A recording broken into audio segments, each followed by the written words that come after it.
Hey, good morning, guys. Mike here. We got the Vendetta back out, guys. Just got the front end narrowed yesterday. If you guys haven't seen that video, take a look at it. I didn't realize that K-Bash had a video out on it as well.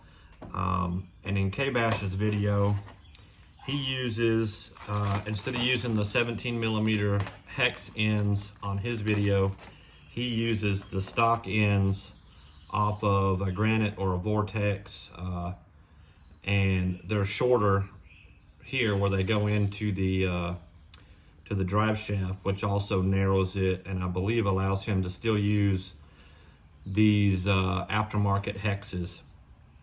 I used the Arrma hexes on it.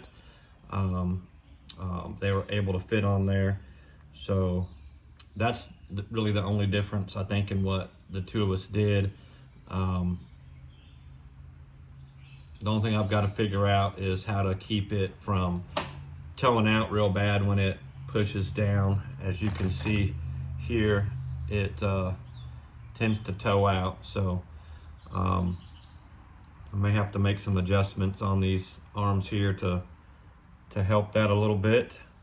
But anyway, today's video, guys, we're going to get hopefully the Mamba Monster X 8S installed. I've already cut the battery box off, or the receiver box off of the servo mount. I was looking for just a normal servo mount so I would have 4 mounting points, but I can't find one that I'm not using. I'm sure I got one laying around because I have upgraded my Notorious, things like that. So there's probably one laying around somewhere, but I couldn't find it. But anyway, I'm gonna put it back like this, and as long as this doesn't move too much, I will use it like this. Without the battery box, the Mamba Monster X fits back there perfect. So we'll get this dude installed on here, and we'll go from there, guys. Let's do this real quick.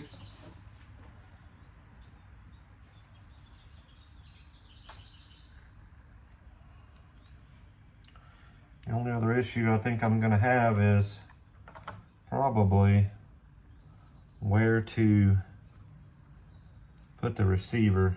That might be a struggle, but we'll figure it out.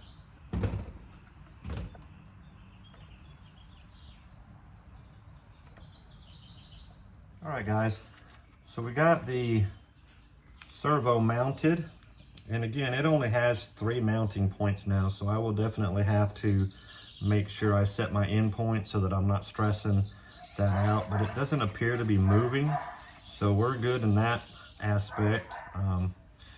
We're gonna get the ESC mounted now. I got the dual lock on it, got this cleaned out, so we'll go ahead and set that dude down in there. Hopefully it sticks good.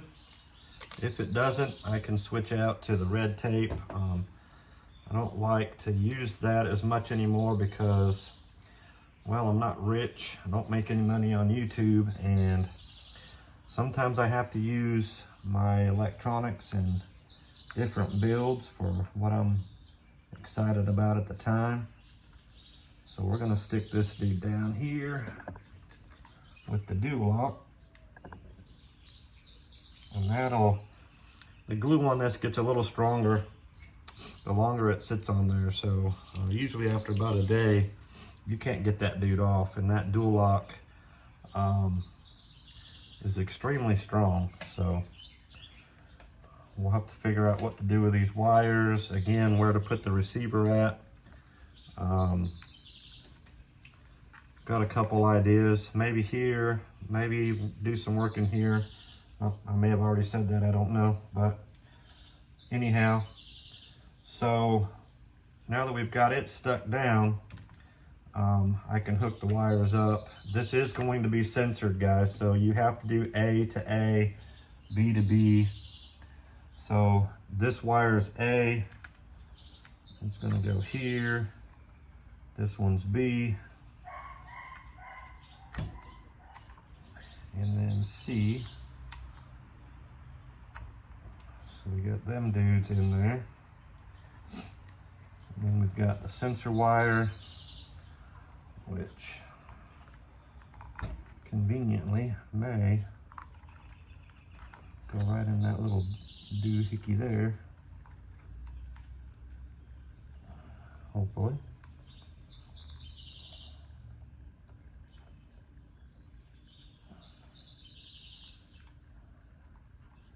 We'll tuck it right here on the side. Might even be able to get these wires in there. Let's see.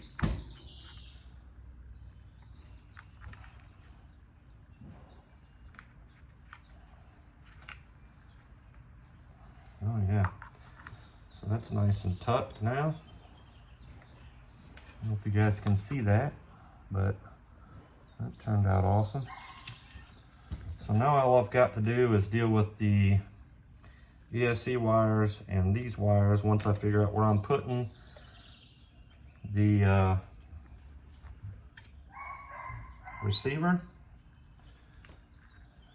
The cap pack will go on top of the battery like we said. All right guys, I got it set up. Everything's in it that I need in it to make some runs. We're gonna turn it on, make sure everything's good.